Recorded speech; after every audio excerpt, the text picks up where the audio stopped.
फिल्मी खबरची जागरण podcast. Stay tuned. Hello hi नमस्कार, आप सुन रहे हैं जागरण पॉडकास्ट का फिल्मी खबरची और मैं हूं आपकी फिल्मी खबरची यानी कि शताक्षी। आपके लिए लेकर आई हूं एंटरटेनमेंट की दुनिया की कुछ चटपटी खबरें और कुछ गर्मा गर्म गॉसिप्स। तो आज आपको मैं बहुत सारी रिलीजेस के बारे में बताने वाली हूं। सबसे पहले तो ये कि सोमालियाई लुटेरों की खबरें अक्सर सुर्खियों में आपने जरूर पढ़ी होंगी।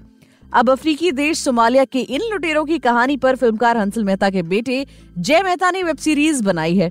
उसका नाम है लुटेरे। हंसल खुद भी इस शो से बतौर क्रिएटर जुड़े हुए हैं। 22 मार्च को डिज्नी प्लस हॉटस्टार पर ये आने वाली है। इस शो में रजत कपूर, विवेक गोमबर, अमृता खानविलकर और दीपक तिजोरी जैसे कलाकार अहम भूमिकाओं में हैं। हंसल मेहता शो को लेकर कहते हैं कि शो के निर्माता और क्रिएटर शैलेश सिंह ने विशाल कपूर और सुपर्ण वर्मा के साथ मिलकर ये कहानी डेवलप की थी। इसके करीब 1.5 साल बाद उन्होंने मुझे ये स्क्रिप्ट पढ़ने के लिए दिया था। उन्होंने मुझसे कहा था कि आपके पास कोई दूसरा ऑप्शन नहीं है, ये शो तो करना ही पड़ेगा। फिर यही बात मैंने जय को भी कही थी कि तुम करना चाहो तो करो, लेकिन तुम्हारे पास कोई दूसरा ऑप्शन नहीं है, करना तो पड़ेगा। और इसी तरह फिर ये शो बन गया। बढ़ते हैं अगली खबर की तरफ और बता देते हैं आपको कि फाइटर अगर आपने नहीं देखी है तो अब OTT पर आने वाली है। जी हाँ, आपके लिए गुड न्यूज है। इस साल ऋतिक रोशन की फेमस फिल्म फाइटर को बड़े पर्दे पर रिलीज किया गया था। अब बॉक्स ऑफिस पर इस एरियल एक्शन थ्रिलर ने ठीक ठाक बिजनेस किया। हाल ही में मेकर्स की तरफ से इस बात की जानकारी दी गई है कि इस फिल्म ने सिनेमा घरों में रिलीज के 50 शानदार दिन पूरे कर लिए हैं। इस बीच 55वें दिन फाइटर की OTT रिलीज का ऐलान भी कर दिया गया है, जिसने फैंस की एक्साइटमेंट को और ज्यादा बढ़ा दिया है। आपको बताते हैं कि कब और कहां रिलीज होने वाली है। बीते दिन पहले मशहूर OTT platform Amazon prime video ने अपनी अपकमिंग फिल्मों और वेब सीरीज को लेकर बड़ी घोषणा की है। ऐसे में अब नेटफ्लिक्स ने भी फाइटर की OTT रिलीज की अनाउंसमेंट कर दी है। बुधवार को नेटफ्लिक्स ने ऋतिक रोशन, अनिल कपूर और दीपिका पादुकोण की फाइटर का ट्रेलर रिलीज किया है और इसी के साथ ये जानकारी दी है कि आज रात 12 बजे यानी 21 मार्च से फाइटर को नेटफ्लिक्स पर ऑनलाइन स्ट्रीम किया जा सकेगा। इस फिल्म को लेकर ऑडियंस और क्रिटिक्स की तरफ से अच्छा खासा रिस्पांस भी मिला था। फिल्म में एयरफोर्स के फाइटर जेट को जिस तरह से स्टंट करते हुए दिखाया गया है उसे देखकर हर कोई इंप्रेस हुआ, लेकिन जिस तरह की उम्मीद कमाई के मामले में थी वो मूवी उस पर खरीद नहीं उतर सकी। अब फिलहाल मूवी OTT पर आ गई है और उम्मीद की जा रही है कि OTT से भी फिल्म को अच्छा रिस्पांस मिल सकता है। बढ़ते हैं अगली खबर की तरफ। विद्या बालन और प्रतीक गांधी की नई फिल्म आ रही है। ये एक रोम कॉम फिल्म है जिसका नाम है 2 और 2 प्यार। गुरुवार को मेकर्स ने 2 और 2 प्यार का टीजर रिलीज किया है, जहां विद्या बालन और प्रतीक गांधी की केमिस्ट्री देखने को मिल रही है। ये लव स्टोरी अब तक की प्रेम कहानियों से अलग दिखाई दे रही है। तो अगर आपने इस लव स्टोरी का टीजर नहीं देखा है तो फटाफट से आप इसे जाकर देख सकते हैं, जो कि थोड़ा सा बोल्ड और थोड़ा सा रोमांटिक है। जी हाँ, award winning ad film maker शीर्ष गुहा ठाकुरता ने इस फिल्म को डायरेक्ट किया है। फिल्म में विद्या बालन, प्रतीक गांधी के अलावा इलियाना डिक्रूज और सेंथिल राम मोती भी अहम भूमिका में नजर आ रहे हैं। टीजर में भी चारों की झलक देखने को मिलती है। 2 और 2 प्यार के टीजर को देखने के बाद ये साफ हो जाता है कि ये फिल्म मॉडर्न रिलेशनशिप की कॉम्प्लिकेशन से जुड़ी हुई है। विद्या बालन, प्रतीक गांधी साथ में जच रहे हैं। बाकी अब ट्रेलर के बाद ही कहानी के बारे में आप अंदाजा लगा पाएंगे, तो आप खुद ही इस टीजर को देखिए और ट्रेलर तक का इंतजार करिए। फिलहाल हम बढ़ते हैं अपनी अगली खबर की तरफ और आपको फटाफट से बता देते हैं कि आपकी जो फेमस और फेवरेट वेब सीरीज थी उनके कई पार्ट्स आने वाले थे, जैसे मिर्जापुर, द फैमिली मैन। तो आपको मैं बताने वाली हूँ कि इन फेमस वेब सीरीज के जो पार्ट्स हैं वो कब कब और कहाँ रिलीज हो सकते हैं। अली फजल और Pankaj Tripathi starrer web series Mirzapur के सीजन 3 को लंबे समय से इंतजार किया जा रहा है। इसकी रिलीज के लिए फैंस काफी ज्यादा बेताब है। यही आलम मनोज बाजपेयी की famous web series the family man के तीसरे सीजन के लिए भी बना हुआ है। 19 मार्च यानी OTT प्लेटफॉर्म प्राइम वीडियो ने इन दोनों के अलावा कई सारे वेब सीरीज को लेकर ऑफिशियल अनाउंसमेंट कर दी है। इसके साथ ही कई सीरीज के फर्स्ट लुक पोस्टर भी रिलीज कर दिए हैं। ऐसे में फटाफट से आपको बताते हैं कि प्राइम वीडियो पर आने वाले समय में कौन कौन सी पॉपुलर वेब सीरीज के सीजन आने वाले हैं। सबसे पहला है panchayat 3। Jitendra Kumar starrer comedy web series panchayat ने अपनी शानदार कहानी से पहले 2 सीजन में फैंस का जमकर मनोरंजन किया है। डायरेक्टर दीपक कुमार मिश्रा की पंचायत के तीसरे सीजन का ऐलान प्राइम वीडियो के आर यू रेडी इवेंट के दौरान कर दिया गया।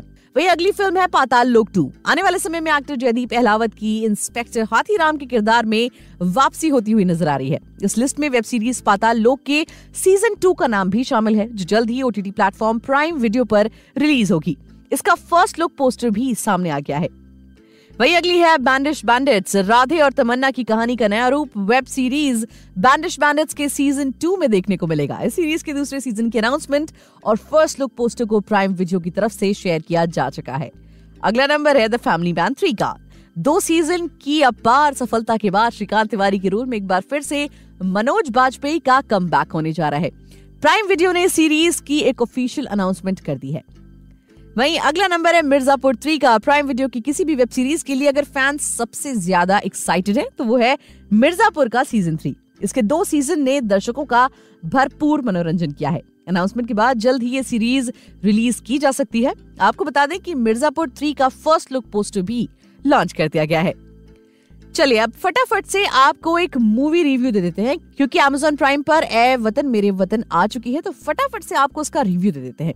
भारतीय स्वतंत्रता संग्राम में अनगिनत नौजवानों ने हिस्सा लिया था और देश की आजादी के लिए कुर्बानियां भी दी थी। इनमें महात्मा गांधी, सरदार पटेल, जवाहरलाल नेहरू, चंद्रशेखर आजाद, सुभाष चंद्र बोस और इस तरह के न जाने कितने नाम हैं। मगर ऐसे भी बहुत सारे नाम हैं जिनका योगदान बड़े नेताओं के साए में कहीं दबकर रह गया। ऐसे ही गुमनाम नायकों को समर्पित है प्राइम वीडियो की फिल्म ए वतन मेरे वतन। 1942 के भारत छोड़ो आंदोलन में अहम भूमिका निभाने वाली गांधीवादी क्रांतिकारी उषा मेहता की इस बायोपिक में उस दौर की नौजवान पीढ़ी के जज्बे और जुनून की कहानी दिखाई गई है, जो खास तौर पर महात्मा गांधी की विचारधारा से प्रेरित है। ए वतन मेरे वतन सीक्रेट कांग्रेस रेडियो के बनने और इसके जरिए देशवासियों से संवाद करने की कोशिशों और ब्रिटिश सरकार के इस रेडियो तक पहुंचकर इसे बंद करवाने की कहानी दिखाती है। आजादी की लड़ाई को केंद्र में रखकर हिंदी सिनेमा में काफी फिल्में बनी हैं जो रोंगटे खड़े कर देती है। करण अय्यर के निर्देशन में बनी ए वतन मेरे वतन उस लिस्ट को सिर्फ लंबा ही करती है, कोई असर खास नहीं छोड़ रही है। फिल्म में ऐसे कम ही पल आते हैं जो रोमांच को ऊपर रखते हैं। तो कहानी क्या है वो भी आपको बता देते हैं। देखिए, बंबई के रहने वाले जज हरिप्रसाद मेहता की बेटी उषा मेहता बचपन से ही गांधीवाद से प्रेरित होती हैं और देश को अंग्रेजों की गुलामी से आजादी के लिए जुनून से भरी हुई हैं। आंखों के सामने अंग्रेजों के जुल्म उसके इरादे को और ज्यादा मजबूती देते हैं। हालांकि ब्रिटिश सरकार की चाकरी करते हुए सुविधाओं का लुत्फ उठा रहे जज पिता हरिप्रसाद मेहता की बेटी का क्रांतिकारी स्वभाव थोड़ा सा अखरता है। उषा पिता की झूठी सौगंध खाकर गुप्त रूप से कांग्रेस से जुड़ी रहती हैं। 8 अगस्त 1942 को महात्मा गांधी और कांग्रेस ब्रिटिश हुकूमत के खिलाफ सबसे बड़े आंदोलन अंग्रेजों भारत छोड़ो की घोषणा करते हैं और देशवासियों को करो या मरो का नारा देते हैं। अंग्रेजी सरकार इस आंदोलन की ताकत को भांप लेती है और गांधी समेत सभी बड़े नेताओं को जेल में बंद कर देती है ताकि आंदोलन को बंद करवाया जा सके। अब संवाद के सारे रास्ते बंद होने के बाद अंडरग्राउंड कांग्रेस कार्यकर्ताओं की मदद से उषा ने अपनी प्रेमी कौशिक और दोस्त फहद की मदद से बंबई के बाबुलनाथ में सीक्रेट रेडियो स्टेशन शुरू किया था, जहां से नेताओं के भाषणों के जरिए अलख जगाए रखती थी। स्वतंत्रता सेनानी राम मनोहर लोहिया स्टेशन के जरिए पूरे देश में क्रांति की ज्वाला सुलगाते हैं। दूसरे विश्व युद्ध की आहट से परेशान ब्रिटिश हुकूमत किसी भी कीमत पर इसे बंद करवाना चाहती है। अब इसका स्क्रीन प्ले कैसा है वो भी आपको फटाफट से बता देते हैं। देखिए, दारा फारूकी और करण अय्यर की लिखी ये मूवी ए वतन मेरे वतन की कथा भूमि यानी कि स्क्रीन प्ले मुख्य रूप से 30 से 40 के दौर का मुंबई है, जहां उषा अपने पिता और उनके वयोवृद्ध बुआ के साथ रहती हैं। फिल्म उषा मेहता की निजी जिंदगी से ज्यादा ताकझाक नहीं करती, यानी कि उनकी पर्सनल लाइफ का जिक्र कम ही है। उषा मेहता के जीवन की उन घटनाओं को ही स्क्रीन प्ले में जगह दी गई है जो कांग्रेस रेडियो के बनने के रास्ते की ओर ले जाती हैं। बीच बीच में आंदोलनों और ब्रिटिश पुलिस से क्रांतिकारियों के टकराव के दृश्य फिलर्स के तौर पर काम करते हैं। ए वतन मेरे वतन का फर्स्ट हाफ हल्का सा धीमा कह सकती हूँ मैं।